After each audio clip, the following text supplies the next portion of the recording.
What's up, everybody? We are live.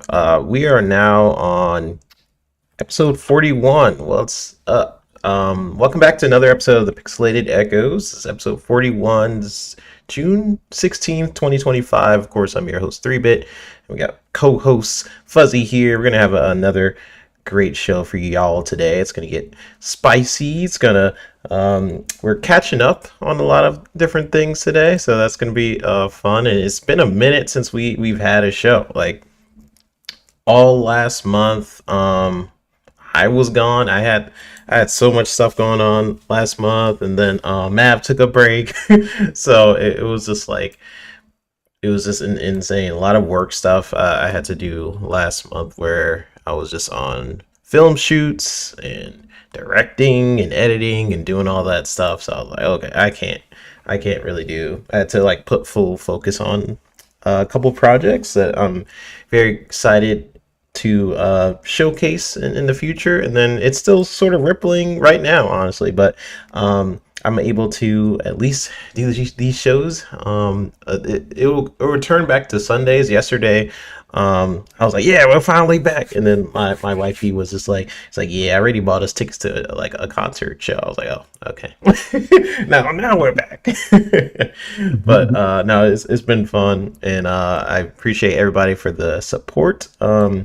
Over when we were at Mav show, you guys were super supportive. You were happy that we were back, and we're gonna start turning on content again on here as well. So appreciate everybody for checking us out, and future listeners, because we get a lot of those. Hello. So we have my good friend, the co-host, the Fuzzy Belvedere. How you doing today, man? And what have you been playing today? Oh, I'm doing great. Glad to be back with you. And it's been a minute, but yeah, this is going to be some fun conversation, some spicy stuff. But as far as what I've been playing, a little bit of Mario Kart World. Yeah, I picked up the Switch too.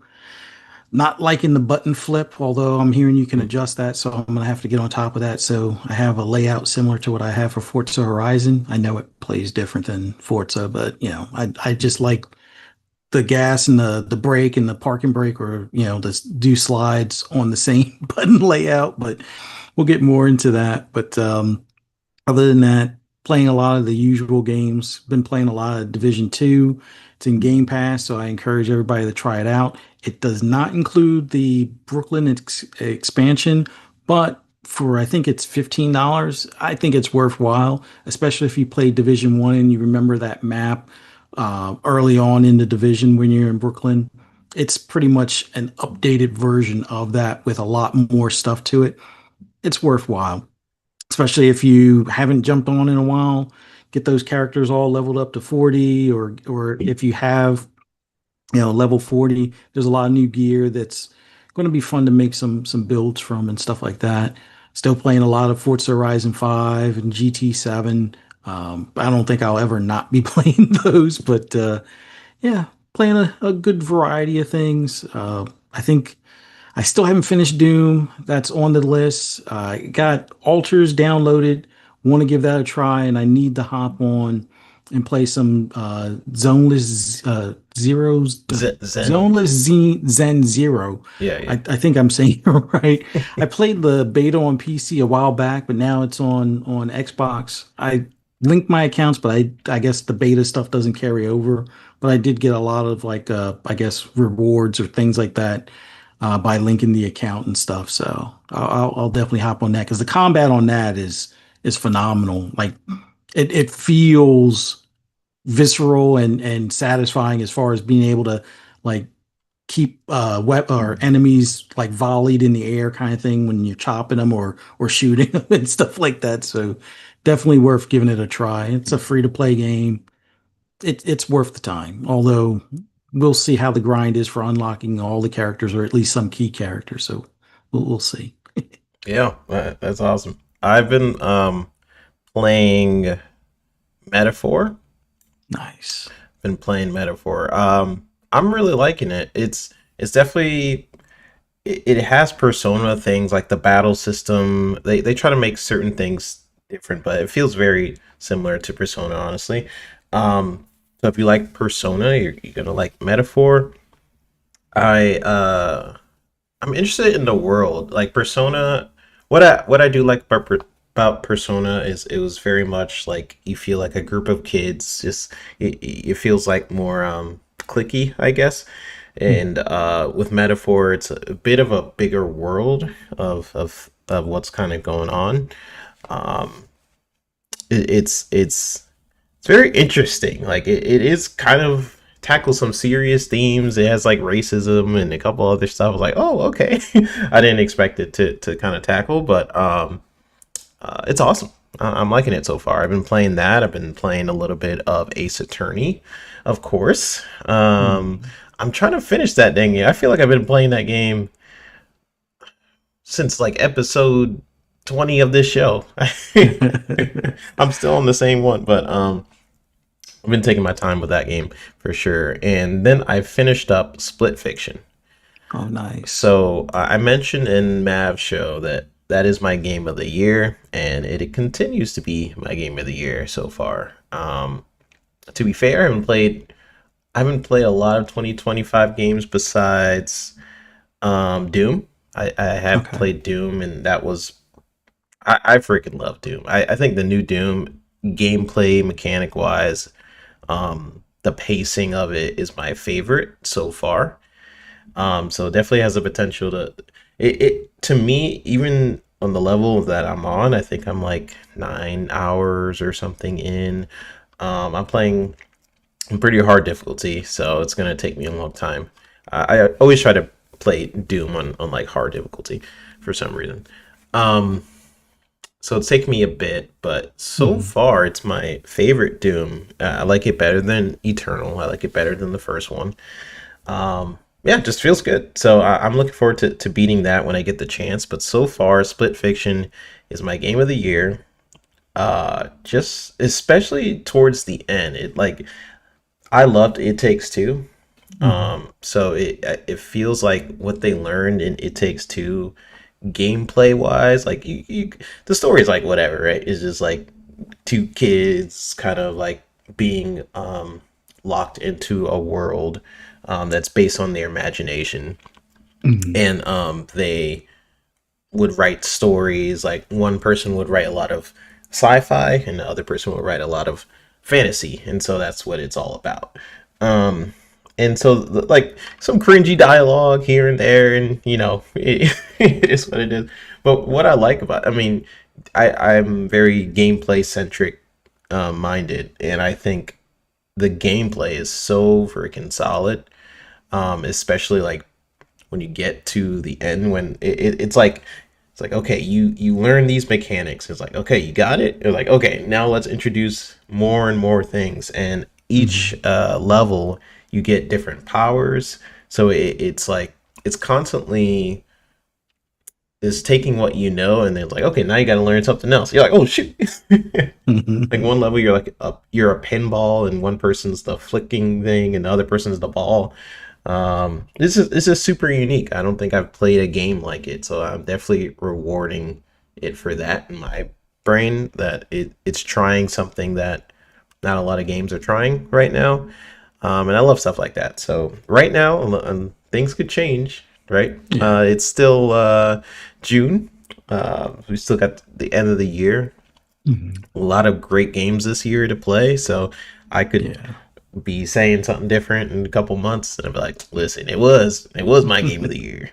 But no, it was really cool. I'm really digging Split Fiction. I might play it again. There's Mhm. this laser hell level that you can only access if you do a secret code on like these platforms. I tried Mhm. it, and listen, me and my wife, we couldn't do it. It was Is it it was like hard. Mission Impossible level? Like, Yeah. Like there's like lasers on the floor, and you have to perfectly time your jumps to get to the platform. But if you Mhm. die, that's it. You have to start all over. Oh, That's why it's called oh. laser hell. Yeah, yeah. We stopped. We stopped. We're like, all right, that's too much. But eventually I do want to try that. But It's Yeah. been gaming Christmas, man. Gaming Christmas. So I appreciate everyone for dropping on in. Let's get straight into our first topic. Um, get you guys into the screen. All right. So, first topic was I kind of just wanted to go over the Xbox games showcase, the other showcases, honestly, what our overall thoughts were for this year. I mean, we still have, I guess we have the award show towards the end of the year. We may have a couple sprinkle shows in a couple months. Um, but we had our E3. We had the we had Xbox kind of show some stuff. We had the, was it the Future Games showcase or something like Yeah. that? It was like, was that the PC centric Hmm. one? Um, Yeah. I didn't get a chance to check that one out. So if you did, I'd love to hear your thoughts on that. But the Xbox showcase was like the main one for me. I gave it a solid B plus. It was an 8 out of 10. Um, and listen, like, to me, they had the best showcase this year, and they continue to do that. They just put on such a great show, even when they don't even. We know they didn't show everything that's in their pocket. Yeah. But the showcase had range. We got some sequels. We got some new IP, some big third party games in there. Hmm. Some of the standouts. The Invincible game was pretty cool. Now a lot of people knew that was coming. I Yeah. have I actually have a list because I'm like I keep forgetting some of the stuff. I love the original Plague's Tale, so that's coming back. They showed Resonance, I think it was called. Yeah. Yeah, here it goes. Resonance, A Plague Tale Legacy. I think it's a prequel to Plague's Tale, so that kind of caught me off guard. The Blood of Dawnwalker. That is something I've been just really hyped about. Like every time I see it, I'm like, ooh, yeah, because there's not a lot of good vampire games. I Oh mean, yeah. about to get Blade maybe next year Hmm. or whenever, so excited about that. But yeah, I always down for a vampire game. Game Freak came out of nowhere. Took the Nintendo Yeah. money. Took that Nintendo money. Like here's what we could actually do. And then freaking Pokemon Nintendo team let us do what we want. Hmm. With Beast of Reincarnation. That looks Oh so man, awesome. Like, yeah, and you would never expect it from a team that makes Pokemon looking the way Pokemon does these days. Like, that seems like they're hitting way above their belt kind of deal. And to have something like a Monster Hunter-esque type game, I'm looking forward to that one. Definitely want to see what that one's going to be like when it comes out. yeah, that surprised me. It's like, hey, this is what we could be doing, kind of a thing. So yeah, let's see what the team can do. That's really Mhm. cool. We had at Fate's End. It was like a smaller game that was from the Spiritfarer team. I played a little bit of Spiritfarer. Super solid indie 2D type game. Yeah. Animo. Um, what do you think about Animo? That was that the one that looked more like a Pokemon game, if I'm not mistaken. Yeah, that was kind of the Pokemon. It was But you basically like fight Pokemon as Go. the actual, like instead of it being like they come out of the ball, you fight as the actual Pokemon or something like that. That Yeah. actually still looks pretty cool. I'm curious to see if Nintendo tries to pull some shenanigans on that one as well. But yeah, it's a cool looking game. I think with the whole lawsuit thing from before, with the animals coming out of the like a ball or being able to be caught by a ball, I think that was Nintendo overreaching, and now you're going to see more creative ways of having maybe a similar concept, but not something that they can sue over. So having it where you fight from the standpoint as the Pokemon, yeah, I'm looking forward to that one. Graphically, it looked pretty cool. So yeah, I want to see how that turns out, and if Nintendo lawyers try to hop on that as well, Nintendo being super protective of IP related things. So we'll see. Yeah, so someone made a joke in chat that Ray Old says Nintendo already filing that paperwork. Um Yeah, I bet you as soon as that show was done, they're like, all right, start it up, start the Mhm. paperwork. Because goodness gracious, they are really weird about their IP. So Animo, that looked pretty cool. I feel like it's one of those games where it's like you're like, yeah, this alright, and then it kind of blows up, sort of a Mhm. game. I feel like it could be one of those things, but we'll see, like the Pow World or something. Yeah. We had Outer Worlds 2. I'll get to Outer Worlds 2 because they had a whole presentation afterwards for Outer Worlds 2. But Outer Worlds 2 was there in the intro of the show, and then later on. Then we had Grounded 2. What did you think about Grounded? I wasn't expecting them to do a Grounded 2. I know we had heard rumors back before Grounded had come to PS5 that maybe there's a Grounded 2 that comes to it or something like that. But I I was not expecting Obsidian to be able to deliver 3 games in 1 year. Yes, Avowed was delayed, but that's still a strong get as far as Outer Worlds 2, Grounded 2, and Avowed in the same year. Sure, they have a very capable team, and I think they're using or relying on some resources from like Eidos Montreal possibly to help with some stuff, but the fact that they're expanding on that story, it's now a franchise that they're going to commit more resources to. And, with it being in early access, that means more of the community input will be able to make its way into the game. Yeah, I think this is an awesome take.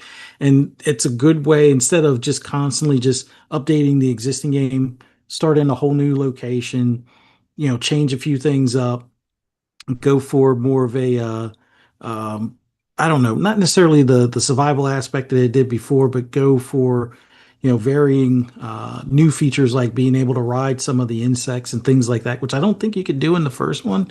So having that where you can make them kind of like your battle buddies kind of deal seems pretty cool. But Yeah. yeah, I was not expecting it, but so cool to see, and early access, so we get to put our input in and hopefully help shape the game. So yeah, that's Yeah, I mean, awesome. great point about like Obsidian doing three something games this year. Like, what the heck? Are they pumping steroids into the devs over there to be able to do that? Like, super impressed with Obsidian. Like, Yeah. I can't even imagine like the day to day at Obsidian. Like, I'm just imagining people just constantly bumping into each other, like just like speedily going to their desk. Yeah, they're killing it. And it looks cool. Like, I know before it was in the backyard. Now it looks like it's more out in the city, kind of. So I'm looking forward to how they expand it because the first one was like more so a side project from a couple devs, and it just blew up as a game. Yeah. So now that maybe they have a little bit more, even more money behind it, and maybe they learned a lot from the first one. So Yeah. looking forward to how they do with this second one. Clockwork Revolution. My gosh. So I thought it was freaking amazing. I thought this was the Yeah. game of the show for me personally. Yeah. Just maybe how they showcased it, how um I don't know, it just looked freaking cool. To me, this showcase better than Outer Worlds 2, honestly. Like, I'm not comparing the games necessarily, but I kind of Yeah. am because as soon as they showed that and then they showed Outer Worlds 2, I was like, no, no, but go back to Clockwork. Yeah. So I thought it showcased super well. What do you think about Clockwork? Well, they need to make that angry doll a plushie or something, Oh, like yes, yes. just right off the rip. Like they kind of missed with like South of Midnight making Crouton as a plushie that they can sell to the public kind of thing. So they need to make that angry doll thing 100%. ASAP. I But would get like that.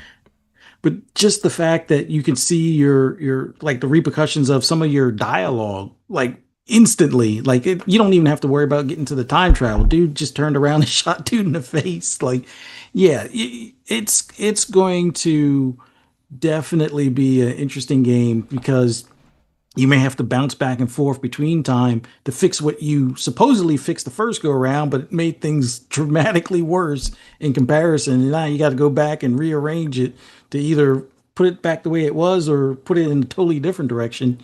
And the fact that like the characters, the weapons, the just the scenery, the environment, that showed up so well in that trailer. So and they're like, well, it'll be available sometime in the near future. It's like, is that a way of them kind of stealth dropping it later this year, maybe in that December range, kind of like Indiana Jones? Or is this going to be a launch title for the next gen console or somewhere in between? Like, I can't wait to play it. Like, before the previous trailer that they showed, when they were just showing some of the time change mechanics and things like that, I already wanted to play it then. That heightened the hype for this game even further. The character models, the weapons, everything involved. Like, that was a solid showing on that game. And yes, Outer Worlds 2 looked good, but there was some extra shine on Clockwork Revolution. Like that it looks ready. I wouldn't be surprised if it comes out later this year. There's a few in the community that are speculating that it might, but yeah, that's high on my anticipated list. Like GTA 6 and Clockwork Revolution, I wouldn't say they're neck and neck, but it's getting there. It's Yeah. definitely getting there for totally different reasons. Like I love my sandbox games, but something with time travel, the steampunk aesthetic, crazy characters and dialogue that you can either be an a-hole or you can be the good guy or everything in between. Yeah, I'm looking forward to that. Yeah. Definitely. You mean Mind's Eye isn't your game of the year?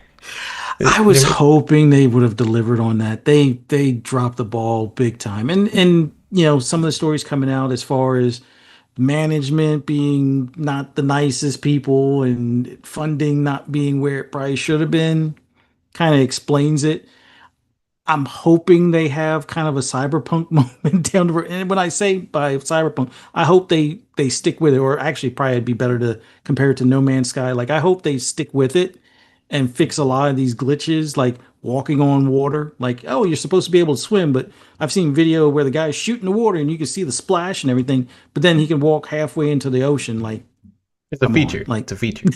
you got your Jesus shoes on or something. Yeah. Yeah. Like, look, they it should have spent more time in the oven. I understand they probably wanted to release it because either they were one running out of money or two, hey, perfect opportunity with GTA being postponed.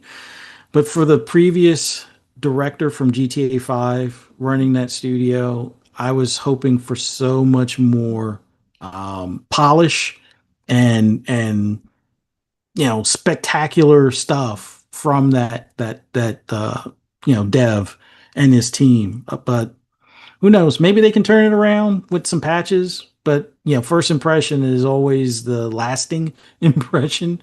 Um, it's an uphill battle from there, but yeah, for something that they were looking to make an ongoing game, kind of like GTA Online was, where you can make your own missions and stuff like that on PC, and there'd be a lot of sandbox stuff. Yeah, they screwed up royally. Like Yeah. there's already people looking at it being in the Walmart, bargain bin for $20, and that might be for the best. Maybe this humbling will cause them to, figure out what they can do. And I guess elsewhere, the game that was supposed to be the game within the game, Mhm. let's see where that stands. Although I think that may have been one of those NFT games. So hopefully it goes away with NFTs. But I don't know. Just so disappointed in Yeah. what they put out there in comparison to what the potential could have been. Like graphically, it looked amazing. The concept was pretty damn cool. The execution, it just feels like either they ran out of money, ran out of time, or a bit of both. I don't know. Something went wrong, and probably upper management's to blame because the buck stops there, kind of deal. Yeah. That's such a shame because like you could tell some of the ingredients was there in terms of the talent. Um, Mhm. but yeah, it honestly just needed more time in the oven. Like you're looking at it's hard to do open world. That's why like if you're doing an open world game, you best be sure that it doesn't just feel like it's open world but dead. Mhm. Um, And I feel like just from what I've seen of the gameplay footage, it's like you have some people walking around, sure, but most of the missions are like you drive from point A to point B, but nothing to do in the actual city. So that should have been the first thing they kind of thought of. In like GTA, at least you could go to your barber, you go on a Ferris wheel, you could Hmm. they you build things around this open world. I feel like a lot of open world games, what they get wrong is they make it open world because it just sounds good to make things open world. But if you're gonna make things open world, make it so whatever your game is, it feels alive at the same time. Yeah. Like Spider-Man's open world, right? It makes sense for him to be open world, but you can also do stuff within the city. You could stop crime, et cetera, Mhm. et cetera. So it doesn't have to be specifically like, hey, I can't cut my hair in the city. Like, no, but there are things you can do from a development standpoint, and I think there's a couple things, but outside of that, there's like AI problems too. I've seen like shooting Yeah. at somebody and someone's just like standing there, not really doing anything, running into a wall or like ducking behind cover and just looking at you, not shooting. I'm just like, oh man. Which there's some Ubisoft games sometimes that have like bad AI and stuff, but like at the same time, that it's like they also have like better AI than that. Yeah. So yeah, I hope some patches could fix it, but I think there's some fundamental things that yeah they should have kept that in the oven a little bit longer. Now their reputation is kind of on the line too, because Yeah. when people are like from the studio that made Mind's Eye, they're not going to say that in their next trailer. They're going to go back to GTA, like from the studio that made GTA. Hmm. So I don't know. I'm always for new devs making things separating from companies and stuff, and I like that's how the industry is going to flourish. But I hope yeah, this wasn't the way. I guess this was not the way. Nah. Appreciate everyone for dropping on in. We have Poison Maniac jumping on in as usual. If my mic sounds good, bad, let me know. Maybe I'll just unplug it. If it sounds weird. We got Ray Old in here. We got Mac 22. Punty asking about the show. It'll be Sundays. Yesterday I just couldn't do it. It was just too much stuff going on. I mentioned it in the intro. And all the lurkers we got Yobi in here. I still have to send Yobi something. I'll send you something, Yobi. It's coming. It's coming. We Yeah. got Nisa Hauer, Stanley Francois, I believe is how you say it. What's up? Appreciate everyone for dropping on in. We're It's a couple games I do want to get through as well. There was the DLC for Indiana Jones. Yeah. What did you think about that? Are you excited about that? Yeah, because I need to get back to that game. Like I kind of broke my save by going back to Oh a, yeah. a map area to set the propaganda posters on fire in the middle of I think it was where you're trying to take over that one Nazi camp or something like that. And because I guess not time travel but traveled back, it may have screwed up something. So Good hopefully with question. the DLC that will I can work around it or something along those lines. But yeah, the Order of the Giants. Yeah, I want to see how that plans out because while I know what's his name, hopefully they recorded enough of his audio and stuff like that, and got enough of his likeness for in the game. But yeah, with him passing and I guess it Oh was right. what Final Destination Bloodlines with him being in Hmm. that as well. We'll see if he makes an appearance in this DLC, but still looking forward to the DLC because Indiana Jones was an awesome game last holiday. Still need to finish it, but yeah, I'll definitely hop back in with that DLC because the Order of the Giants being able to, well, hopefully we don't have to fight the Giants like we had to fight him at the end of we're in the beginning where he's in the museum and stuff. We're at the school and Yeah, stuff, but destroying you. yeah, I'm looking forward to it. And I was kind of hoping they would have shown the Starborn DLC as well, but I'm Yeah, guessing we'll get more info on that later this year or early next year or something like that. But yeah, the yeah, fact that they had all those games plus updates or DLC towards existing games, they're yeah. killing it this year. Goodness, They goodness really are. gracious, man. Yeah, like people could complain about the show, whatever, but like even like Xbox is like, here's some of these games, and we know there's a ton more in the back. That's insane to me. Yeah. That's actually crazy because there's certain games we were speculating, oh yeah, that'll be here, whatever, and then like, what the heck? That's not here. And then they showed other stuff. I mean, what I got out of this show, honestly, was like variety. Like, there's certain Hmm. things I wasn't um expecting to want to check out or what. Like, it was just cool to see these different types of games in here. So for me, it was awesome to see Yeah. that variety in here. I'm excited about Indiana Jones as well. Like, I think it's going Hmm. to be really cool. Like, I love the campaign. I actually want to go back and maybe beat it because I know I missed a lot in the first few levels because I was just like, I don't know. I just didn't realize that I could not do the main stuff. I don't know. Like, eventually I did. I was like, oh, let me explore a lot, and then I like feel like I 100%ed a lot of other areas. But in the Yeah. beginning, I was just like, oh, I just have to follow this path. And at some point, I was like, wait, no, I don't. Like, mentally, and then so the first few levels, I feel like I missed a lot. So eventually, I will go back and play the Indiana Jones again. And I'm pretty sure the Order of the Giants. It's been a minute since I played the story, but I'm pretty sure the Giants are talked about quite a bit in the story.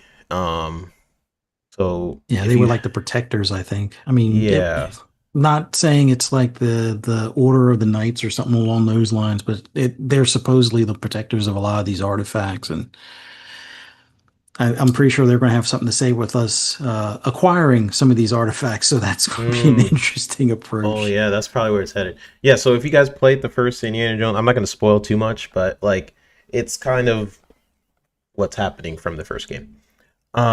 Then we got Ninja Gaiden 4. Almost forgot that Visceral was in. slasher. Yeah, Mm-hmm. it's Looks dope. You know, yeah.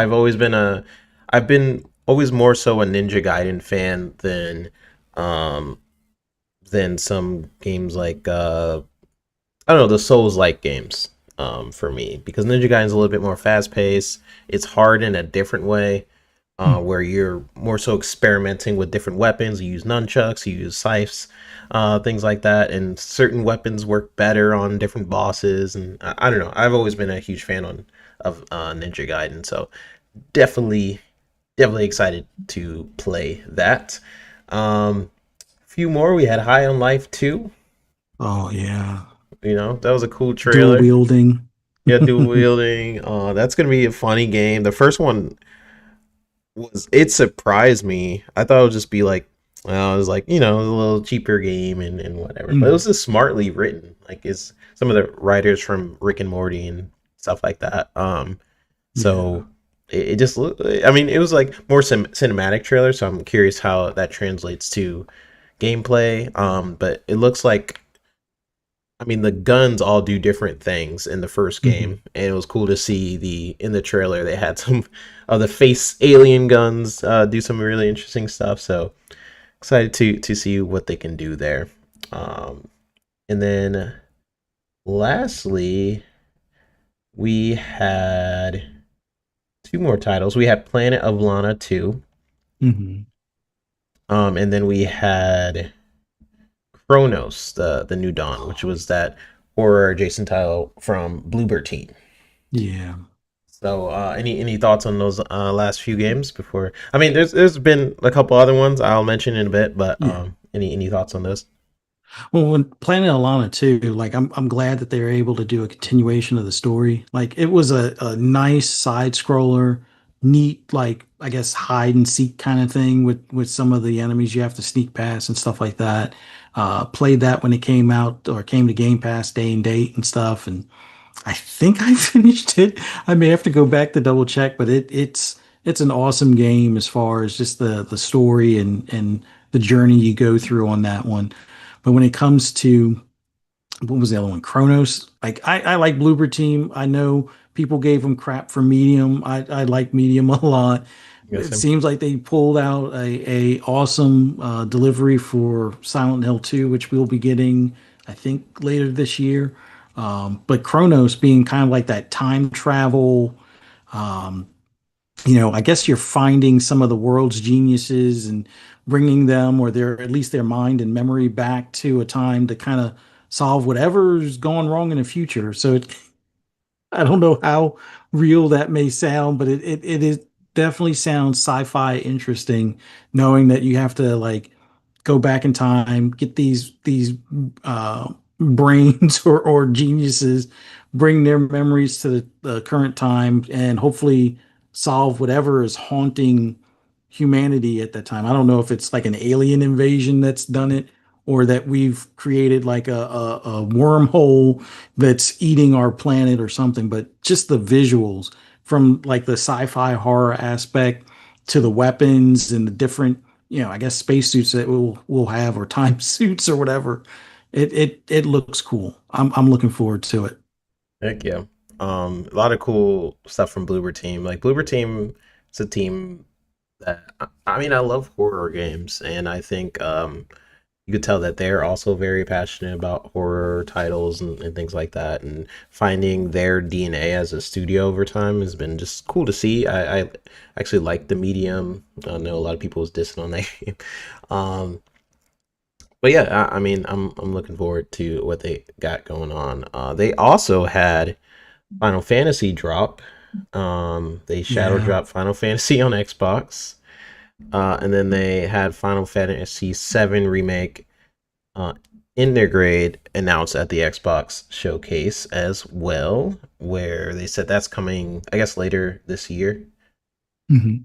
Was it? Okay. Yeah, the Um, Final Fantasy did that shadow drop, but the what do you call it? Seven, I think, is closer to like October or September or October range. yeah. Now I know a Um, lot of people had some shade on Twitter and whatnot about, oh, Xbox aren't buying Final Fantasy 16. Considering it sold just as many copies as Concord in a week, I think that's a pretty good start for a game that's 2 years old. I mean, it's yeah, that may gonna. not be the numbers that Square was looking for, but it's still better or just as good as what Concord did. So I shouldn't see any PlayStation people complaining. It's gonna sell Just saying. better than Concord. That's for sure. Yeah, that was interesting. I mean, that could be a topic in itself because I mean, we've talked about where a Square Enix had so many times they mentioned in different executive meetings where they were like, "We want to expand," and then I'm like, "Okay, what do you guys think that means?" Like, we want to expand from outside of our current console. They said something like that. I can't remember the Mhm. exact quote. Um, But and then I was asking people like, what do you think that means? That means expanding outside of PlayStation. And a lot of people are like, no, they will never do that, and things like that. We've been talking about Square Enix for many years, um, and I think it's kind of a pattern within these big third party publishers, um, to I don't know. It seems like they want to go on different platforms, mobile, PC, Xbox, whatever. Um, and I mean, I guess that's been a pattern with different publishers, but the reason why I'm like just thinking about it, and then I think of like moments where like Marvel Token, for example, where sometimes these publishers do take a deal, Mhm. and whether it's the market or maybe Sony just has like it's more beneficial to them in the short run to just like take that money up front. But I think what Square Enix particularly is, I feel like they just thought it was damaging them. Because if you want to expand something like Final Fantasy, because when you thought about Final Fantasy in the past, it was that big franchise that you could put alongside some of these other huge franchises. It's like when you think about Final Fantasy, like wow, that's that big thing. But then it started being very tied to the Sony brand, and not really anything else, and kind of like oh, eventually we'll put it on PC, or eventually like, and then sort of segregating your audience a little bit to like one specific platform, and maybe that's where all your fans are, but you also aren't really growing your fan base at the same time. You're basically like, here's my fans, so you're sticking to that, and um not really considering like people who might be interested in the franchise. You're kind of just like treating them like you know. And I felt like they personally did that to me. Like there's a couple times where I was really interested in the Final Fantasy universe, especially Yeah. just from playing like Kingdom Hearts and stuff. And then I would jump in. I think maybe 15 was my first Final Fantasy, kind of. Mhm. Um, is that the teen Yeah. one where they're on the The road, boy band the in the boy band car, one? flying car kind of thing. Yeah. That So was like my first intro really to it because I never like when I was a PlayStation cat, I never really played it. It wasn't for like the turn-based like RPGs back then. Picked up 15, enjoyed it. Um, and then they didn't bother putting 16 or any other ones on it. It was almost like they would give us some of the like side story stuff as opposed to the main story stuff. yeah, And then the whole thing with Final Fantasy VII being exclusive to PS, it just felt like I understand, yeah, there's history there, but if you're trying to grow your audience, sure, I get it. Sony put some cash into it, but Square being, a company that was always complaining about their Western devs not really succeeding, the last thing you want to do is just depend on one platform as opposed to making things widely available. Because that just means you're limiting even more of the player base that you can get. And then for the second part of seven, instead of putting it on PS4 and PC at the same time, they did a delay of putting it on PC and they skipped yeah, PS4 altogether. It's like, well, if a lot of your sales were on PS4 and PC, and now you skip both of those, can you expect to sell more than you did on the other one? Like considering half of the PlayStation player base is still on PS4? I don't know.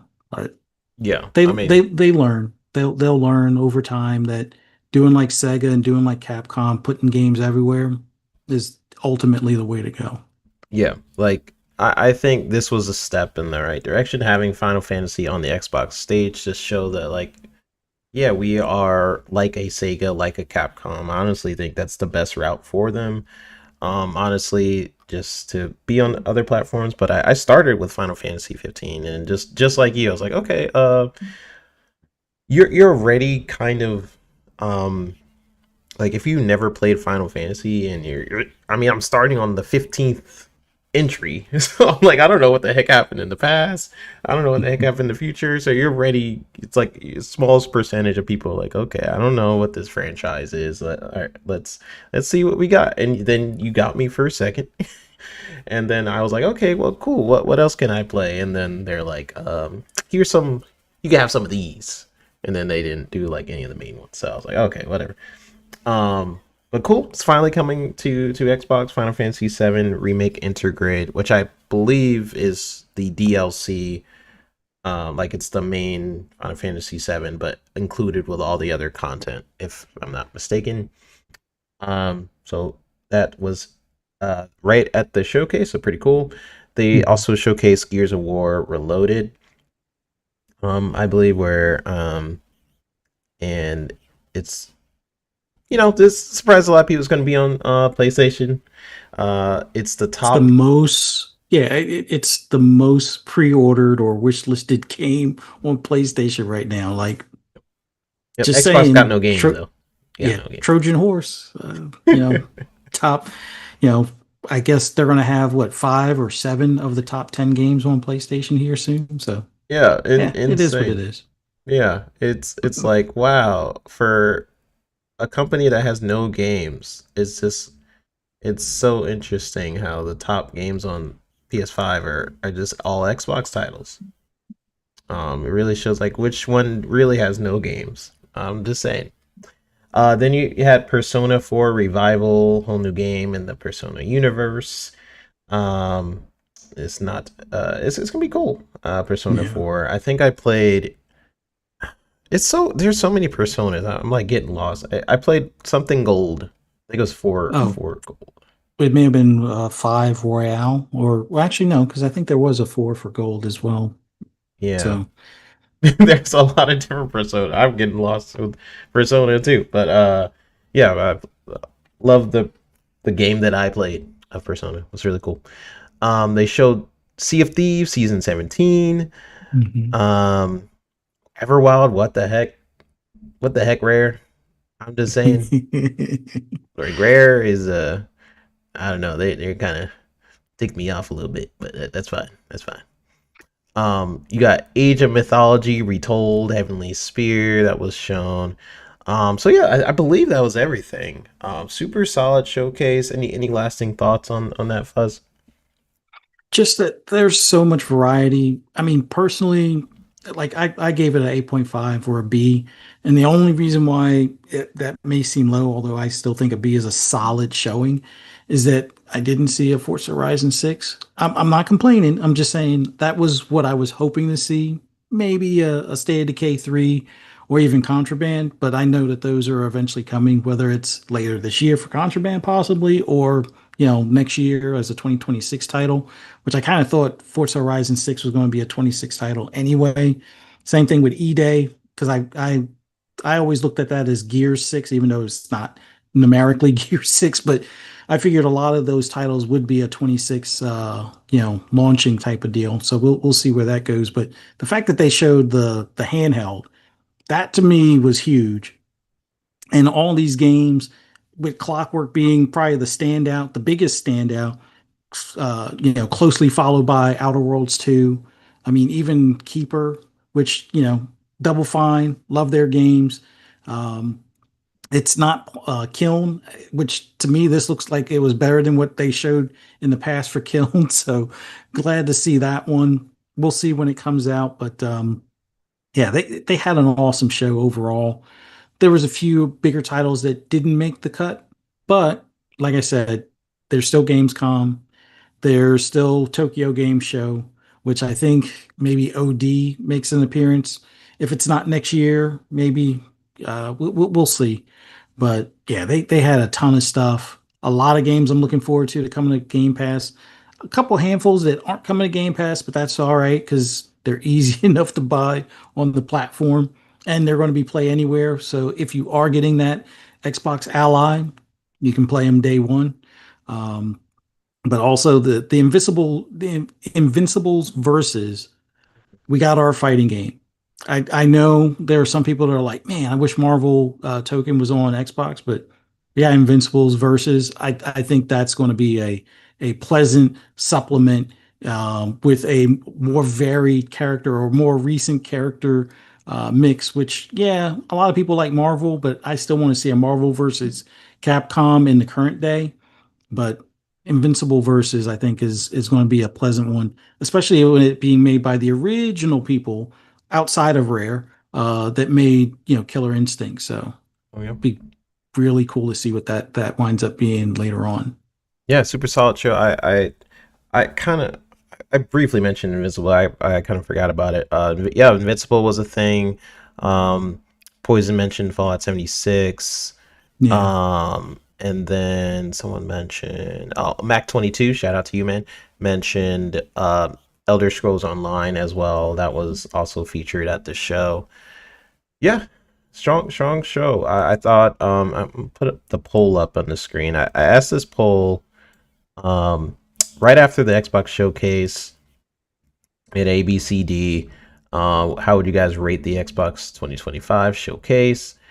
We had like 48 people participate. A at 40%, B at 50%, C was at 10%, and no one gave it a D. So overall, you guys thought it floated around an A or B, just Hmm. pretty dang good. Yeah. Um, like I was floating between A and B myself. Like I thought it was a great showcase, but there's certain things that I would have loved to see. And this is just me being spoiled, just because they already did a great. They were the best showcase of this season for sure. But there's certain games I want to know. I want to know more about Halo. Halo has been missing from the Xbox showcases for a minute now, and I'm a huge Halo fan. We had negative zero says I was really bummed that we didn't get to see Splinter Cell or State of Decay 3. That Mhm. being said, I was very happy with the show. Completely agree. Would have loved to seen Splinter Cell or State of Decay 3. I feel like because the console is around the corner too, that I feel like that has probably gone into the plan. They're like, okay, um, let's hold some things back and just really go all out. Like, here is the console, here are all these games. That's my theory, anyways. Because we know there's a lot of these games in development. Like, we know State of Decay is around the corner. We haven't seen anything about Contraband. We know about Wu Tang. Wu Tang Mhm. is not an Xbox game anymore, but that game is coming out, I believe, soon. Is it this year? Or is it next year? One of those. I think it might be early next year, but Oh, next year. I'm looking forward to more info on it because it looks like a cool concept. So definitely Yeah. looking forward to it. Yeah. We did get a Gears update that has been kind of rumored about for a while, but so that was cool. I do want to replay Gears. It's been a minute since I played Gears, and it was like very nostalgic getting to see that. People on Xbox pretty much get that for free. So that's gonna be cool playing that in Game Pass. The show always hits different for me personally.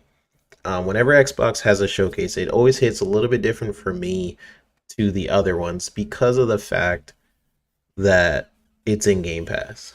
And it's like because it's an Xbox Play Anywhere and in Game Pass, it's not the fact that I'm excited about the game, it's the fact that I could literally download it and play it without having to buy it.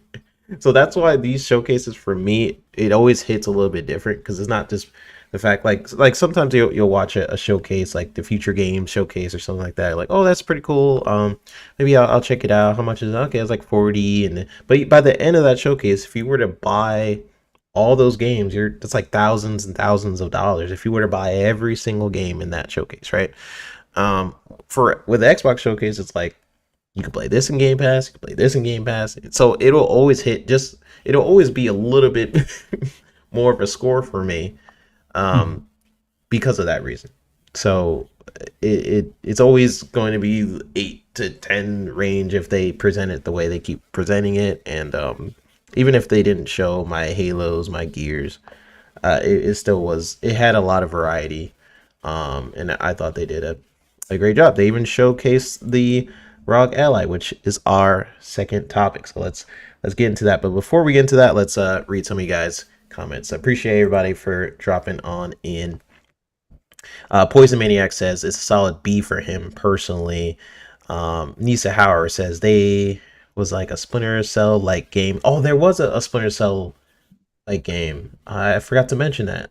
Um, it was that Korean Oh game. yeah. What the heck was that called? Yeah, I don't know why that wasn't on my list, but yeah, there was a Splinter Cell like game. If anyone remembers the title, I let me can't put it. remember what the. I think it was the one that just looks like it's some characters where it looks like a almost like a print symbol. Hmm. What, what is It that? was like, ML Dan or something like that. Like yeah, that one is going to be like your Splinter Cell stealth, fighting or shooter type game that hmm. is definitely coming. I think that one there it's like a small dev team from Korea or something like that. They've been working on that with Unreal and putting clips on like Twitter for a bit now, but yeah, I they think that game they is found next it. year. And it's probably going to surprise some people. I don't think we're going to get a Crossfire X situation. I think we're going to Mm, get something I more heard. on par with like an actual Splinter Cell that people are going to like. So Yeah, it's going to probably surprise quite a few people. the chat the chat mentioned it. It's Mudang. That Yeah. that sounds like a couple of the other games. Like, was it not the Wu Tang, but there's another Mm. Wu game. That Oh, sounds really similar to. Wushan Fallen Feather or something like Yeah, it sounds like a couple. that. I don't know. But yes, Mudane, Two Hearts. That was awesome. Was Ill on the Xbox stage?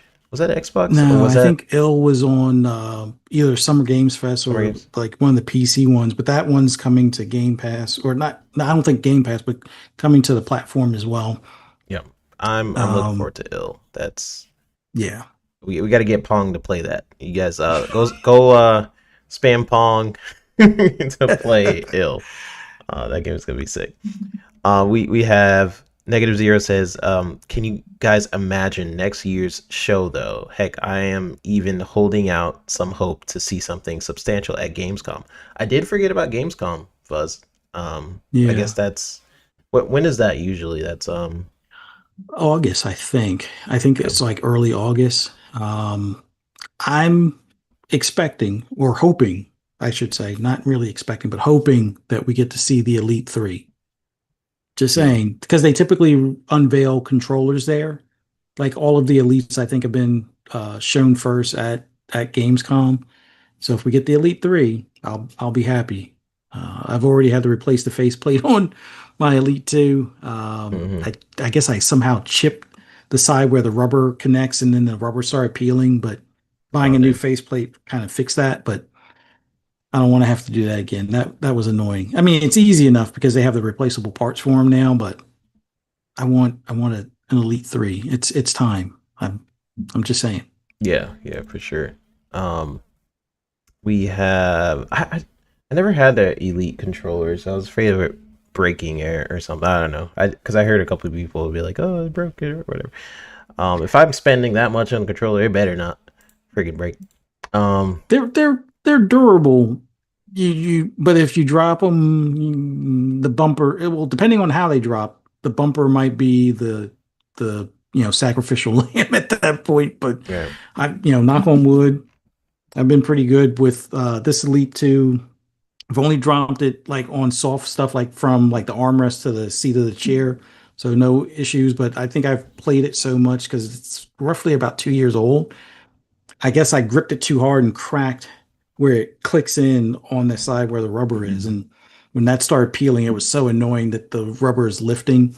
But then I figured, well, if I get a new faceplate, that would fix it. And that fixed it for me. So the thing, actually, I have it here right now. It's like brand new. Oh, And this nice. thing is my second Elite 2. Like I had one that stopped And those doing grips are a the little bit rumble. different, right? Yeah, like these grips compared to the first series are so much better. But Okay. yeah, I still have my Elite One, but it's more for display because I got the green grips and the green thumbsticks on it. And that one I'm not using because it's got the I guess it's the scuff grips that are in the green and stuff like that on it. But yeah, I'm time for a three. Yeah. I'm just saying. Well, that says, Fuzzy. What are you hoping the Elite Three has? I guess because like it already has, in my opinion, it already feels like it has haptic triggers, like for what I use for Forza. I'm hoping there's even some more additional programming or programmability outside of like the Xbox button to use for like screen clips or any of the DVR stuff. But I also would like to see if they have like possibly something dealing with like better thumbsticks overall. Because like I've tightened mine, so I haven't had any stick drift, knock on wood.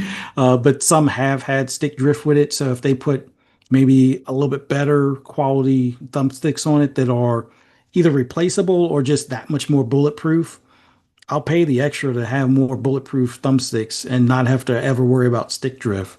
That would Hmm. be something that I would really like to see them do. Make sure all the buttons, there's no like stickiness. Like the first Elite I got, the A button was kind of mushy to some extent, or it would stick on certain occasions. The second one has been flawless. But just build quality is probably the biggest improvement. They could put more haptics in it, but I, I barely notice haptics on my DualSense, and most developers don't bother with it. Yeah. So I just want more durability. Like I've told them before, like I've not told them, but posted on social media before, instead of doing glued on rubber grips where, like I said, when I crack the plastic where it meets and start lifting, just mold part of that faceplate out of like automotive grade rubber. Like if you have a car that's, let's say, newer than 2017, some of the plastics feel like soft touch, and they could probably go with that on that controller. I think it's time to have those types of materials on a controller, because if not that people should ever throw their controllers, but you should be able to drop it just like you can drop your phone. Like before, dropping your phone was a guarantee the screen crack. Now you can drop kick them down the stairs, and a lot of times the screens don't crack. So I want similar durability out of these controllers. I know that might be a bit of an ask, but for almost $200, I think you can make a more bulletproof controller than like the $60 ones, let's just say. But Yeah. that's probably the biggest thing. Just durability for in case if you have that, rage moment and you forget after it leaves your hands that you shouldn't have Like, oh thrown shoot, it. this is $200. Yeah. Yeah, that's what I want. Not that I throw my controls. I did that once with a custom one during Cuphead. I won't ever Oh, do that again. I understand that. That's actually the game to do it. Yeah, yeah. It's like once you throw the controller, it should play itself for at least one screen or something like that kind of deal. Make it a feature. Yeah, yeah. Xbox tends to like. I know they have like their lab of people who like study grips on controllers, and they do a lot of scientific data analysis on like exactly where your hands rest on the controller and how they can improve it for the next iteration and things like that. So I don't think it's too far from an ask for Elite 3 to have more durability and things like that.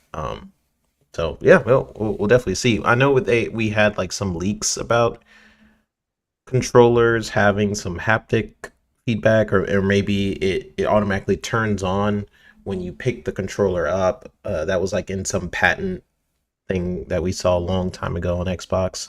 I can't remember the other features. It was like some like that's pretty cool. You pick up the controller, it just automatically turns on. This little stuff like that could be cool as long as it doesn't destroy the battery. Like the reason why I do not like the PS5 controllers as much. It's better than the PS4, Yeah. because it's a little bit thicker and a little bit more comfortable in my hand, but Mhm. the battery life sucks. It's like it's awful. I like it was awful when I first got the PS5. I got PS5 at launch. Mhm. Like a month later, the battery was just trash. Yeah. So maybe that's because of the haptics or what have you, but It yeah. it definitely eats the battery. Although I just one quick thing. Mhm. I I got lambasted by the PS community for complaining about the battery life on it. Like I'm retired, so if I play GT7 for 4 hours straight, that's my business kind of thing. But if I have to use two controllers to do it, that's stupid, in my opinion. And people are like, well, why don't you get a second controller? I'm the only one playing on my PS5. Why am I getting a second controller? Anytime you need to get a second controller to play your games, that may be a fault of the hardware. Just think about it. Like I shouldn't have to, have a second controller ready for charge if it's a single player game or something along those lines. Like they should have made a battery that lasts a reasonable enough amount of time. Like, okay, I get it. Astrobot is probably the best game for the haptics, and they may overuse them. Maybe I should turn the haptics down playing that game. But if you play a couple of hours of Astrobot and your controller is dead, somebody is doing it wrong, and it's not the game player, it's the company. But that's just my 2 cents. No, 100%. It's like asking someone like, "Oh, your phone's dying a lot. Buy a second phone." Like, okay. Especially with these controller prices and stuff going up and what have you. Like, Yeah. yeah, it's not. It's like an investment for sure. We have the second topic, which is the ROG Ally Xbox X. So, official title is like ROG X Xbox Ally. Hmm. Kind of keeping in tune with like Xbox's weird naming convention. I've never liked the name of Xbox One. I thought it was weird. They should have used Xbox One now. Yeah. To be honest with you, if you're going to use Xbox One, it made sense to do it now. But anyways, you have the Xbox, you have the Xbox One, then you have the Xbox One X, then you have the Mhm. Xbox Series. I do like the series is growing on me. I'm not gonna lie. Yeah. Like it's kind of a little bit cleaner when you think about it. It's like Series X, Series S, but still, Mhm. it's still like whatever. But now we have the ROG X Xbox Ally. Um, so we had them show this at the Xbox showcase. They later released like a video explaining a little bit more about the build, the different features that's in it. Essentially, it's a custom Xbox kind of UI layer that sits on top of Windows. Mhm. It means like Game Pass, cloud streaming, Xbox Store, the local play, all that is in a dedicated console like interface. So it's not no more like clunky Windows sort of navigation. And I know Windows has been making a huge investment with handheld devices and making it so like not too many resources are being eaten up for you just using a handheld version. Like all this stuff running in the background is like, why is this running? Is this just going to be on handheld? Um, so I honestly think this is also a test subject for them. Um, they don't have to really do it with their own device. See how it functions and just keep improving it for a third party. Yeah. They don't really need to invest with their own. Just like through a partnership like this, just keep improving the Windows third party and kind of set yourself up that way. I mean, it makes sense with their overall vision of going to different platforms as well.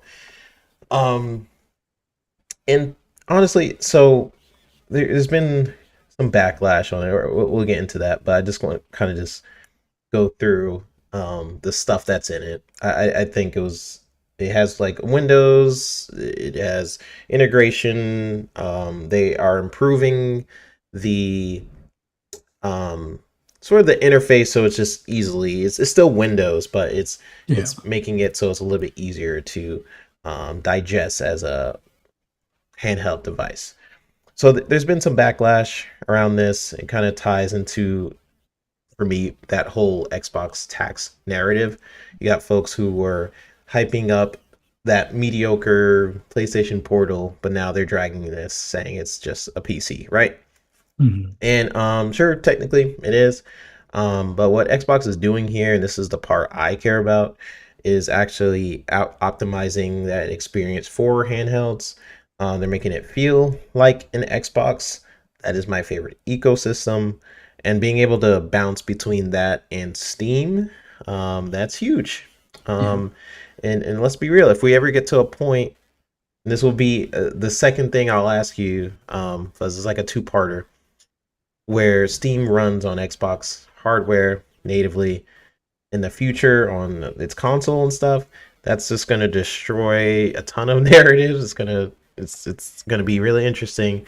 So the first question I have for you is, what do you think about the device? Mhm. And then I guess the second question would be like Steam on an Xbox. Your thoughts on that. So what do you think, Fuzz? All right. So about the device itself, this is a huge step forward. I think even though it's not a actual, you know, Xbox branded, well, Xbox made product, but with it being partnered with ROG, I think this is a perfect first step, especially to get the software aspect of things right. There's already ROG products out there that won't have this software on them for at least a year or so. So I think having this product where it's the perfect blend of the software that makes it more console or Xbox like, using that Windows layer, but also on the back end, optimizing the battery, optimizing the power delivery and stuff like that. I think this will be the path forward to make a lot of these handhelds more on par, if not better, than the way Steam has done its software on its Steam Deck and even on the Legion Go S kind of deal. So this is, I would say, the a picture into the window of what that next console might be like because of the integration of something like Steam, where you'll be able to basically have this play like an Xbox. Hit the Xbox button. You can go to whatever's you might have set in the background, which might be Steam or what might be Epic, and all hopefully all those free games that you've been downloading from Epic or at least redeeming from Epic. You can download those to this device and play them. Now, the one thing I do, and I say this to hopefully anybody that works at Xbox that might be listening, the one thing I would like to see them do is have it where our library that's on the console or in Game Pass can be filtered down to show everything that's Play Anywhere. You can see that in the store as it is, and I think Stallion, who's on Twitter, made a list of like the 1,000+ games that are readily available in the store, which is great. Seeing all those games is a nice way of showing that there's a full line of supported games for the device. But for those of us that may already have 4, 5, or 600 games, seeing that let's say more than half of them or about half of them are Play Anywhere, and a lot of them are the more recent games that we play more frequently, knowing that if we get this device, those games I can download to the device, pick up my save from where I left off, and continue on. I think that would be a huge step. But Mm. on top of that, just the fact that they're now showing what that commercial about, this is an Xbox and Play Anywhere has all been about. This is the device to do it. And by the way, you can play your Steam games, some of which might be PlayStation games that were on Steam, and there's nothing that Sony can do about it. Now, I know some people are like, well, Sony can block it. The whole GeForce Now thing is a totally different situation because of it being streaming. Companies have a lot more leeway legally when it comes to streaming on what they're having say over the IP. But when something is installed natively, being that they want those games to sell through Steam, unless they're going to block the sale of those games on Steam, there's nothing that they can really do about it. And Gabe would probably tell them go kick rocks or something like that anyway, and dump them from the store because he sells what there's 18,000 different games that come to Steam every year.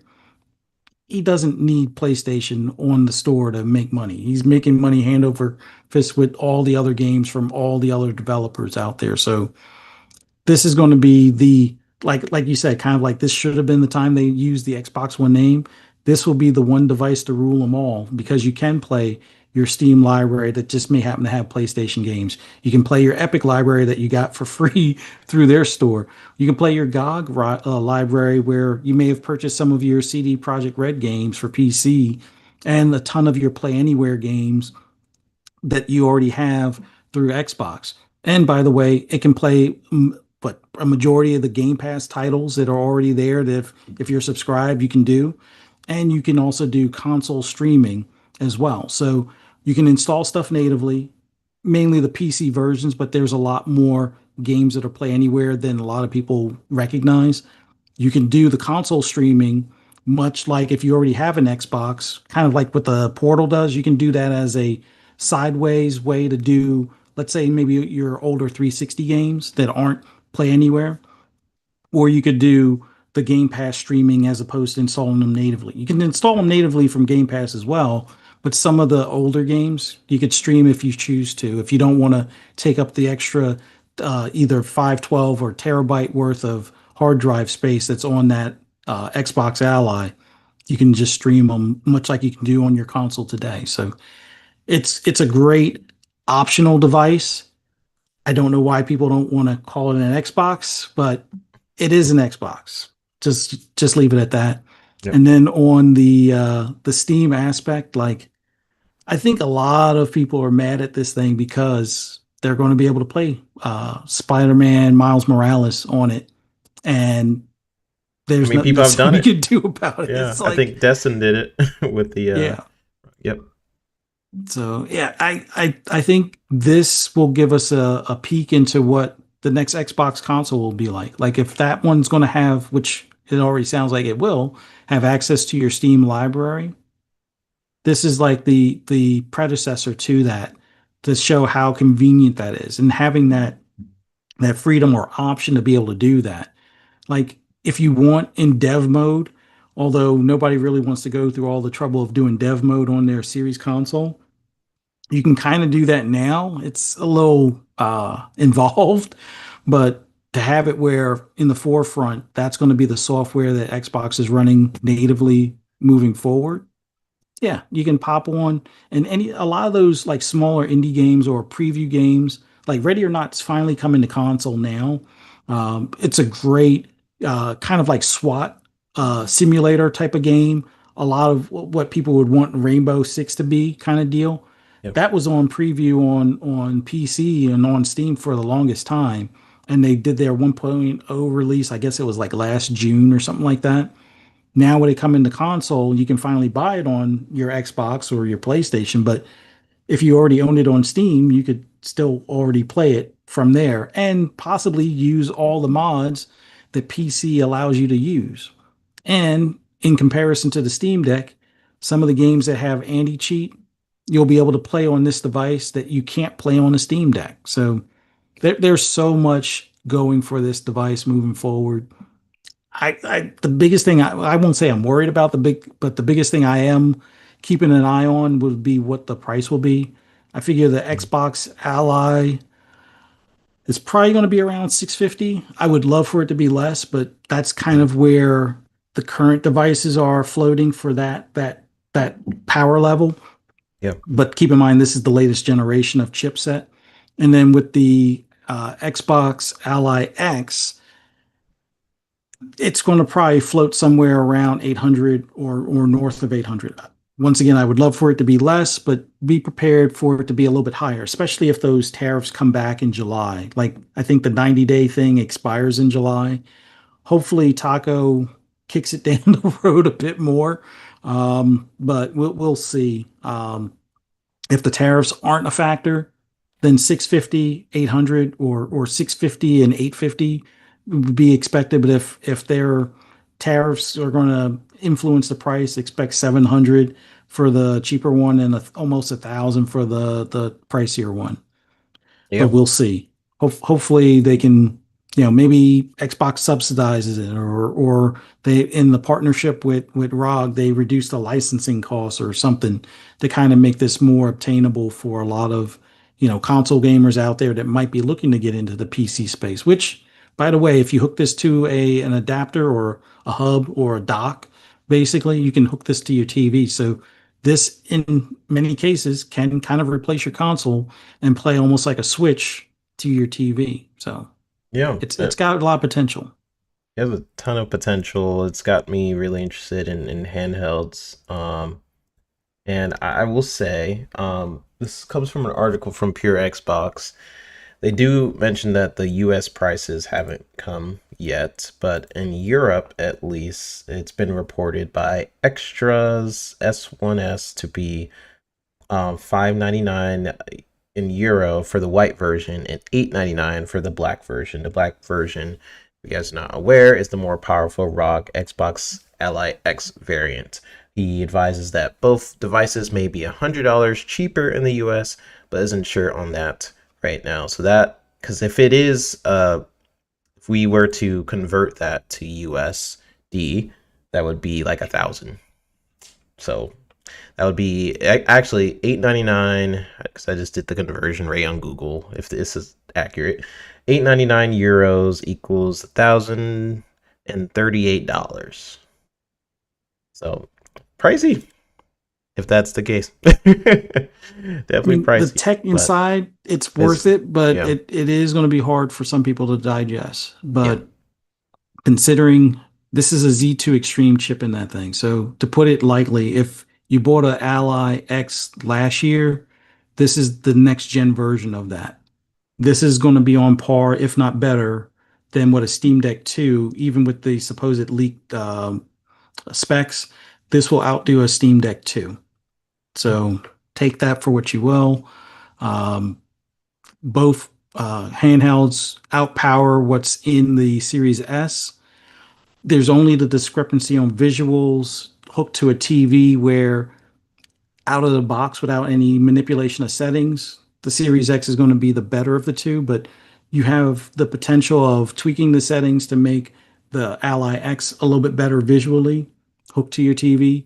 And you also have the option of being able to hook potentially a video card can't guarantee that because the or the external video card scene is still in its infancy. But there are a lot of people doing that with like the previous ROG Ally X and stuff like that, where they're like, oh, I can hook my 5090 to it. And it's like, well, I mean, at that point, it's kind of silly in my opinion because you could just as easily build a beast of a gaming PC. But if you just wanted to upgrade the visuals, you can use an external card. It's just that quote unquote might not be supported by ROG or by Xbox, but people do it and have success with it. So, or at least with the regular ROG, I'll just put it that way. Yeah. And great points because I think honestly the ROG Ally, it seems like something I'm really interested in investing in, and then for the 2 points I was kind of putting out, like generally what do you think about it, and then also Steam on running on Xbox. I think they are setting up a couple things. I think when you're looking at the Xbox store right now, they're starting to put other games on there, like from the console space. I think they are starting to set stuff up so when the next Xbox is available, try to make it as seamless of a experience as possible when you jump from different consoles, or if you want to jump to handheld, or if you want to be able to play games on Steam, being able to do it all within different devices is kind of their vision. So it's interesting to me because yes, when they first announced that they're going to start putting games on other consoles and stuff like that, a lot of backlash, right? We start thinking about the vision for what they want to do is basically just they want to put games everywhere. They want to do that.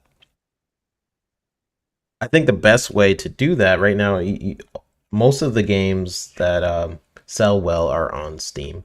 So if you are in a boat where you can be like, okay, here is my library, but also you're able to play Steam on the Xbox, that's pretty big because it really opens up what's traditionally have been so segregated off. Like you have the consoles, then you have the PC, and they're so separated. But what Xbox is doing in this generation is slowly blurring those lines of what is a PC, what is an Xbox, how you can share ecosystems and make that experience as seamless as you can.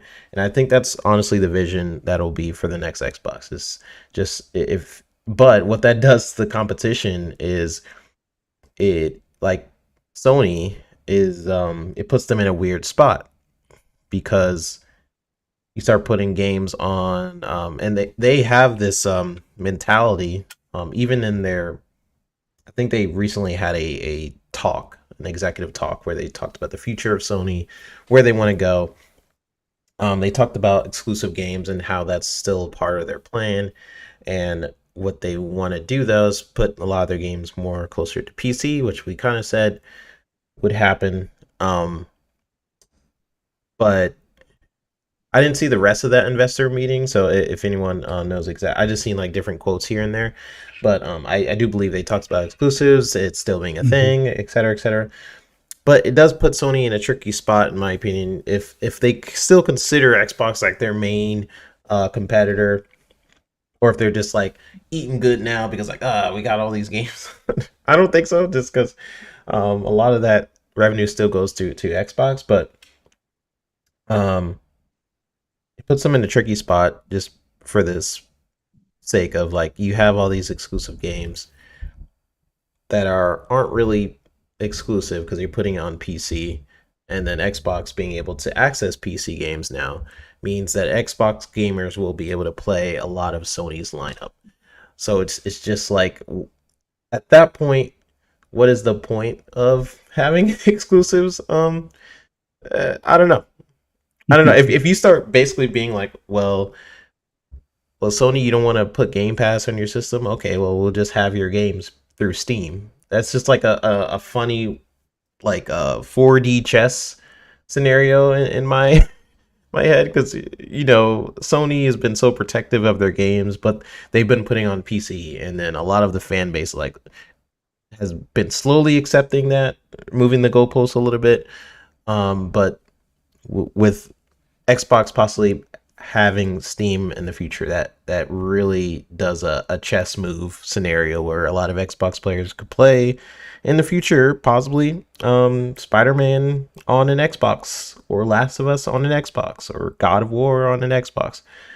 Um, that's going to be really interesting. I know that's where they want to go. That's like the vision for where they want to go with Xbox. They just have to talk to Valve, I guess, and see if that's what they want to do. And I don't see why they wouldn't want to do that as well in the future. And it's also the way they're marketing the ROG Xbox Ally right now is they haven't really mentioned Steam, because I feel like it would cause an outroar if they did. But you can play Steam on the ROG Xbox. They didn't like say, like, Sarah Bond didn't be like, and you could access Steam, or maybe she did, but it wasn't like outwardly um like we can play Sony games on it. Eventually that's gonna hit for people, and that's gonna be interesting conversations.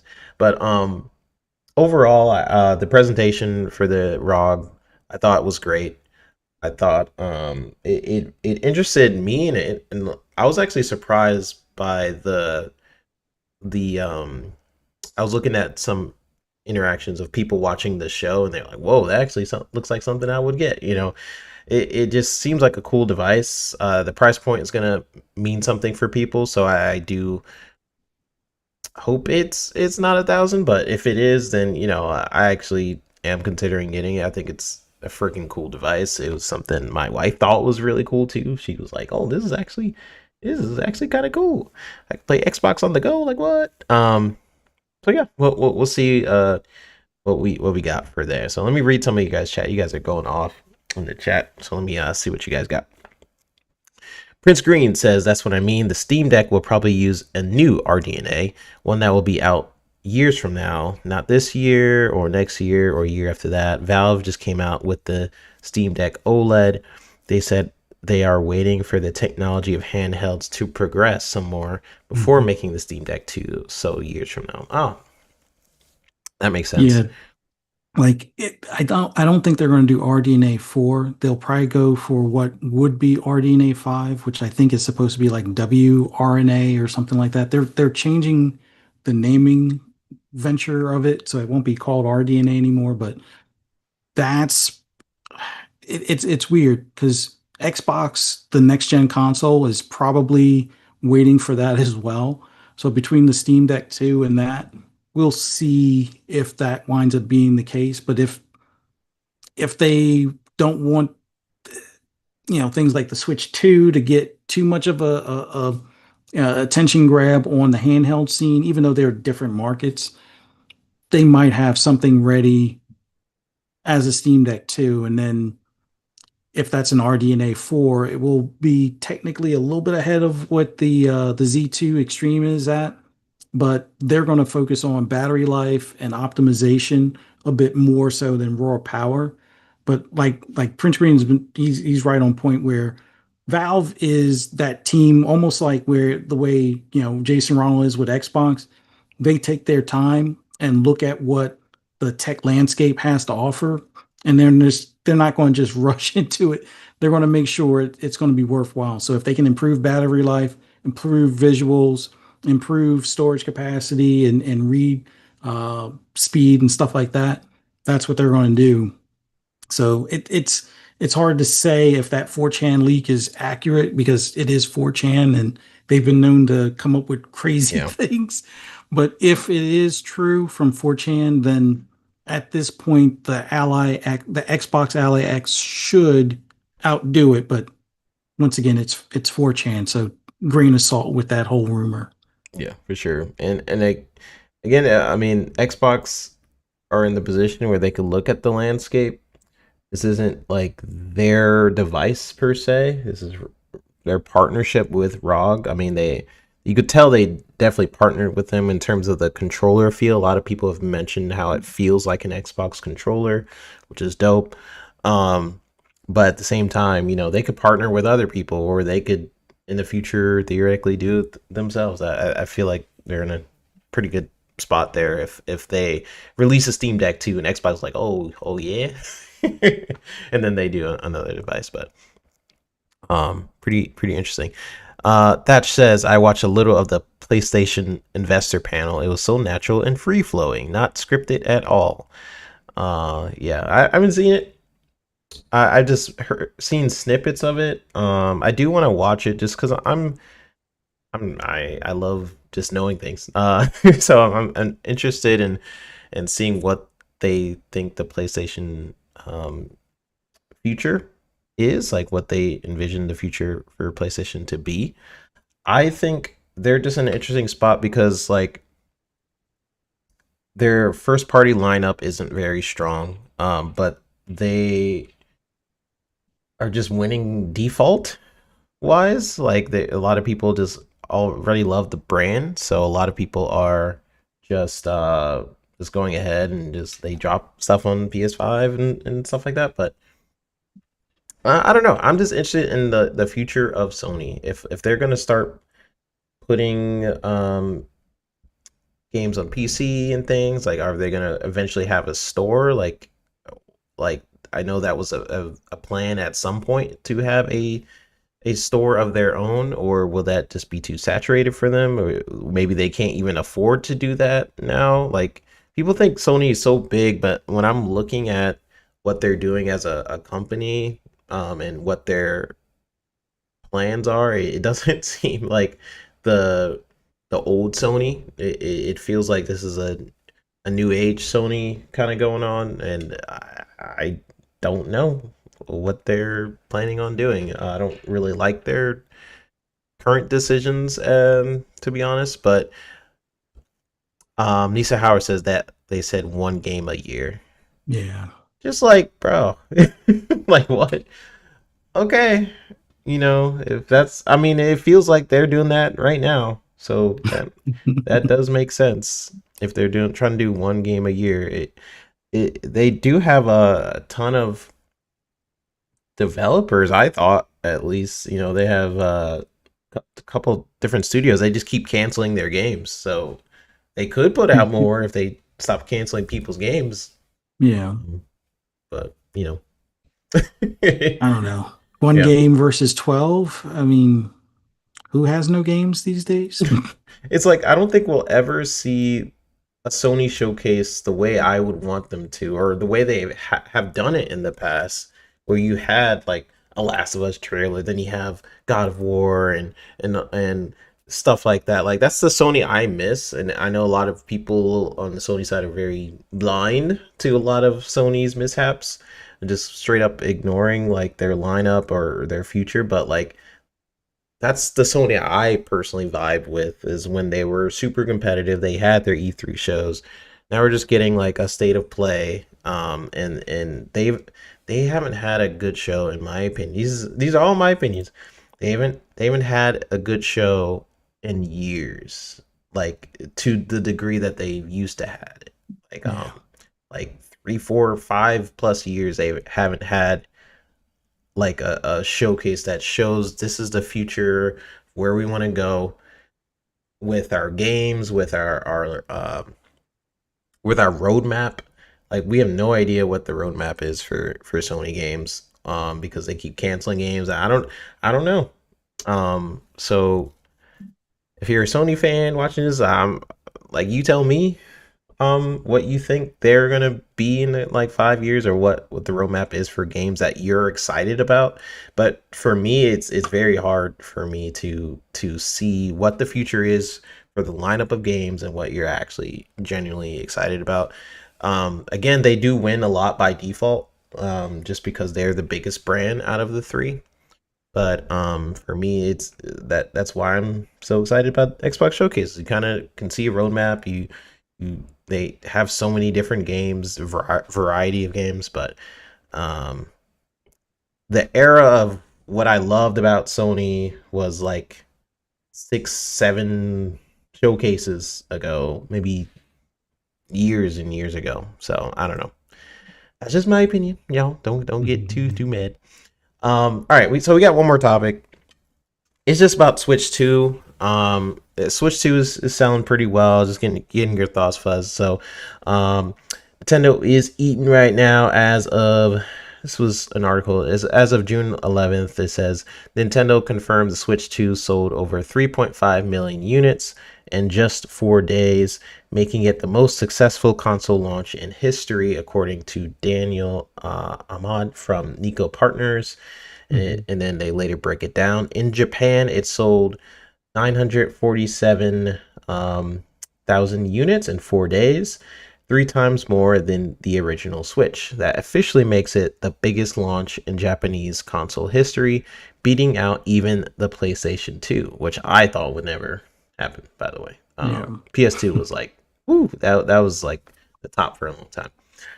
In the UK, Nintendo didn't give exact numbers, but said it was their best launch ever in that region. For reference, OG Switch did 80K over there, and the 3DS did 113,000. So we're above that. So maybe it's about 200, 300,000 in the UK. Just rough guesstimate. Worldwide total 3.5 million in 4 days. Yeah. Huge. Now personally, I don't think Switch 2 is going to outsell the original Switch. I could be wrong. I could be wrong. It's just like that thing was a phenomenon. But if Nintendo's goal is to hit 15 million, which I think they said somewhere, like their goal would be to eventually hit 15 million within a few months or something like that. Um, at this pace, I believe they do have a shot. Yeah.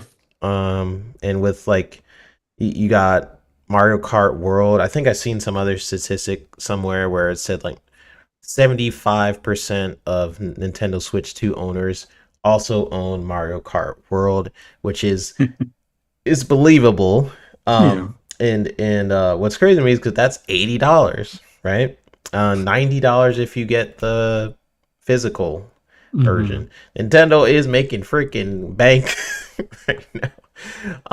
If you really think about it, that's crazy. So then you got Metroid, and then you had that rumored 3D Zelda thing pipeline. So yeah, Fuzz. Overall thoughts on how well they're selling, man. Well, as somebody that picked up the Switch too, now a little bit of backstory. Grew up a Sega kid.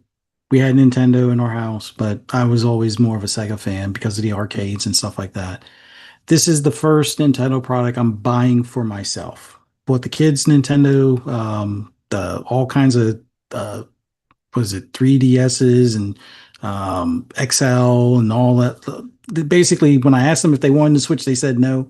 And then one of them wound up, spending his summer work money on getting a Switch. So it's like, okay.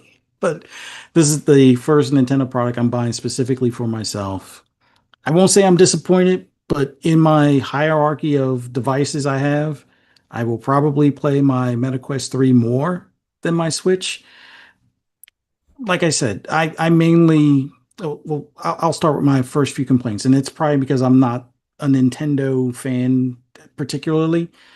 The button flip, which I do know you can make some changes or adjustments to the buttons.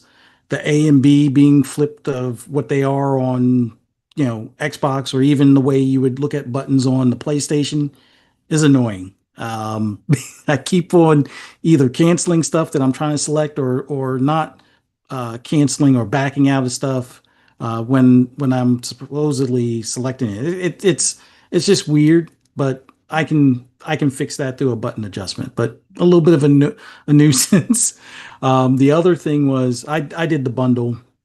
I think that number of like 75% or 79% or whatever it was, I think it's a lot of us bought the bundles. Mm. There are quite a few influencers that bought the physical copy just because they knew that they were getting it like maybe a day early, or they wanted to make sure to see if the complete game was on there and blah blah blah. But yeah, Nintendo has always been great at attachment rate, and this is no slouch in that regard when it comes to Mario Kart World. But Mario Kart World is not Forza Horizon 5, nor does it claim to be or try to be, but it is fun to play.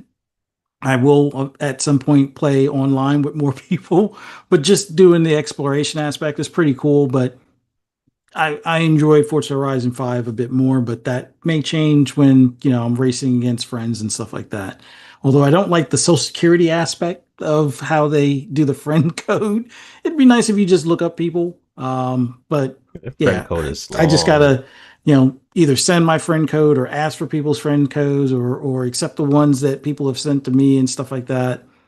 It's a little more structured than I think it should be for a system that's available for adults. Like I could see for kids, maybe the Social Security thing would be ideal, but we don't have that on PlayStation or Xbox where you need that. So I don't think it's any more safe than the other two platforms and stuff. But library wise, I only bought Fast Fusion as an alternative game because I'm only going to buy Switch 2 exclusives for this thing. I'm not rebuying Cyberpunk. I already own Cyberpunk on PC and Xbox. I don't need to buy additional copies of the same game. That's where, hopefully the Xbox Ally X kind of comes into play where I can merge more of my library into one device. But yeah, I'm not buying Switch One games, even though there's upgrades, because I've never really been the biggest Zelda fan. But I already paid for my pre-order for Donkey Kong Bonanza, which I'm looking forward to. I guess that's July 17th. Mhm. So that'll be my probably my next title. I'm not paying $10 for the demo game, explaining the Oh yeah, controllers and all yeah, that stuff. Like I think that's a bit silly. I mean that should be the included game with the 450 version, and it should have been included along with Mario Kart for the $500 version. But that's just my 2 cents. But Nintendo, they don't need any advice. They make money hand over fist. People will actually pay for that. I'm just not going to be one of them unless they have like a $2 sale, which I doubt that thing will ever drop that low, but we'll see. But for right now, any game that says it's Switch 2 exclusive, like it's only on the Switch 2, because I didn't bother with the Switch 1, because for me, I can't play those bad of graphic games at this point, considering this is like a PS4 level device. I can accept it because in some cases, some of the Steam games or the Steam Deck games are kind of like that because I have the launch Steam Deck instead of the OLED. But this is going to be a traveling device, although it's docked right now. I'm playing more of the classics, which this is a little bit of a nuisance for me as well. Once again, not being the Nintendo fan, so I'm new to this.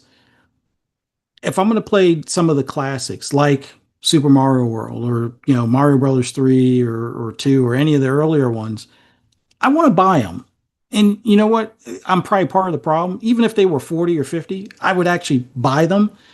I don't want to have to subscribe for a year to have access to them for a single yeah. player game or a couch co-op type game. Like I I'd rather buy them and play them on this device and have them on that device and be done with it, as opposed to having to subscribe to your online. Like, bear in mind, their online, I think, is $20 for the year or $60 if you do the expansion with the upgrades for things like Zelda, Breath of the Wild, and so forth. But just make the games buyable. Like that would make sense to me.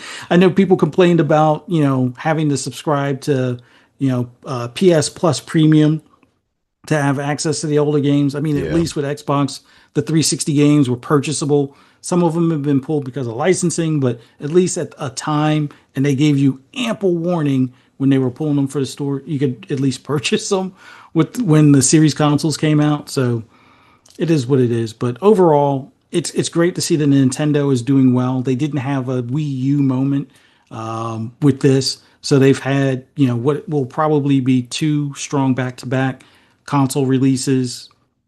I know some people don't want to consider it a console, but docked, it's a console. Mhm. But overall, it I'm having fun with it. I'm not over the moon with it. Like I still have my tinfoil hat conspiracy theory about Nintendo, where the music for their games is what makes people Nintendo fans more so than anything. That's why they go after people if they have their music on any of their videos and stuff like that. Like I always try to say to people that play Nintendo games, play it with the sound off, or if you could turn the music off, see if you have the same amount of fun with it. But I'm going too much into the weeds on that. But Yeah, not saying that there's subliminal messaging at all in it, but we'll some at some point we'll find out. But it's great that they're doing well. 3.5 million units. See, this is what happens when a company prepares for a launch. Not like PlayStation, where it was limited supply and that they didn't have a buildup, especially for their biggest customer being the US. They didn't have ample supply, or at least they let scalpers get access to the ample supply. So kudos to Nintendo for kind of countering the um, scalper aspect of things Yeah. and having ample supply. Hopefully, when these Ally X or Xbox Ally and Ally X come out, there's ample supply for everybody that pre-orders and things like that. So this is what it means to be prepared as a hardware developer or hardware manufacturer, having you know more than the demand readily available for consumers, and they'll buy it. So hopefully the other two platforms learn from that, but we'll see. But Nintendo, it's a Switch 2. I expect I'll have fun with it, just not quite the amount of fun I was expecting, because there was a few things that I thought would make more sense, like being able to buy some of the older titles to permanently own, but it is what it is. But Yeah. still a fun device nonetheless. There's certain things that I feel like people praise Nintendo for, like the most basic thing, like, wow, you could talk with your friends. Oh yeah. Oh like goodness gracious, y'all. Yeah, I'm not planning on getting Switch 2 in the meantime, but I think it needs that one game that I'm really excited about. And it's not there yet, but I'm probably gonna be in a boat as you, Fuzz, in terms of like what I would be playing on the Switch 2. It's kind of what I do with Switch 1 is just like I play Mario Golf, or um I remember I got the pack of Mario games where you can play like Super Mario 64 for a limited time, or you can get the Super Mario Sunshine pack, or something like that. And then they took it off the store, but you only could buy it like it was limited time digital game for whatever reason. Um, so yeah, when I do invest in the Switch 2, I'm sure I will. It'll probably be just like certain exclusive games like that. But I don't see myself buying it for years probably. So I'm sure some certain kinks they'll figure out. I really want their store and their online to be a better experience. I feel like it was really bad when I would try to do that. Like, make it simple for me to play with my friends, and make it so I don't have to use an alternate app like Discord to be able to communicate with my friends. That's all I'm asking. Like, I feel like that's really basic, basic stuff I ask from Nintendo that they just don't deliver because it's not important to them, but it's important to me. So, yeah, yeah, but it is selling super well. I don't think it's gonna beat the Switch, the original Switch, but the fact that it broke the record for beating the PS2 and a couple other things, that's pretty dope. Uh, we already know Nintendo, they know how to sell a freaking console. Yeah. Um, and I I remember we had a show about the Switch 2 before, like when we were thinking about the specs and stuff. And I said as long as the the specs are similar to a PS4, that grass doesn't have to be tiled in like a Pokemon game and stuff like that, due to the graphics available to them, then I'm more excited for sure. Like graphic wise, there's a lot of companies that would not develop for the Switch just because of how weak it was. Um, but now you're getting a game like Cyberpunk and things on there. Cyberpunk looks great visually. And I seen some screenshots on the Switch too. It looks pretty cool. I haven't seen like breakdown videos on Cyberpunk or anything like that, but just based on what I've seen, like, oh well, it can run on the Switch. Like, cool. I'm most likely playing it. When I play Switch, it's usually like right on the screen. But yeah, maybe it's just it's not marketed towards me. specifically. Like Mhm. I'm the graphic guy. Um I'm basically what they market for in the Xbox showcase. Give me Game Pass, give me that stuff. Can I seamlessly play it from one experience to the other? Um, that's just me. More mature games, etc., etc.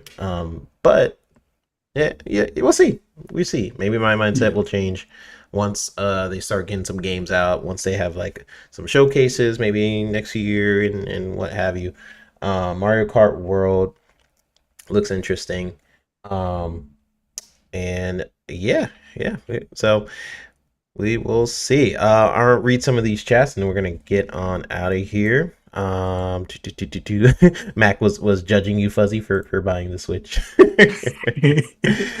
His Hey, name was like Fuzzy. it's time, especially if I'm going to be talking about gaming. I should really try Nintendo. Like, Yeah, I've always joked or given like shade about Nintendo, but I mean, I'm enjoying Fast Fusion on it.